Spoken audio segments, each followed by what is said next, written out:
ওই ওমর হালকা করে শেষ অবস্থা অল্প পৃথিবীর শাসক হযরত ওমর রাদিয়াল্লাহু তাআলা মৃত্যু সজ্জায় বিছানায় ছটফট করে, বিছানার মধ্যে ছটফট করে।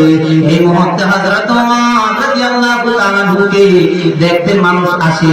বাবা আমি যদি অসুস্থ হই, হাবিবুল্লাহ হুজুর কেবলা যদি অসুস্থ হয়, অথবা সিনিয়র ক্লাসের মুরব্বী যদি, অথবা কোনো একজন বুজুর্গ যদি, আর ওলামায়ে কেরাম যদি অসুস্থ হয়, আপনারা দেখতে যাবেন কি যাবেন না?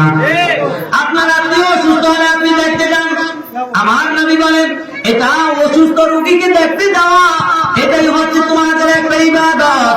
মুসলমানের মধ্যে 6টা হক, তার মধ্যে মুসলমান যখন অসুস্থ হবে তখন ওই মুসলমানের সেবা করা, যদিও সে আমার ব্লাড কানেকশনে রক্তের ভাই না হয়, যদিও সে আমার আপন ভাই না হয়, সন্তান না হয়, ইন্নামাল মুসলিমুনা ইখওয়াতুন, ভাতৃত্বের দিক দিয়ে মুসলমান ভাই, এই ভাইকে দেখতে যাওয়া, ভাইয়ের সেবা করা, নবীর সেবা করা, এটা মুসলমানের উপর হক, এটা নবীর সুন্নাহ, এটা ইবাদত। জোরে বলুন সুবহানাল্লাহ।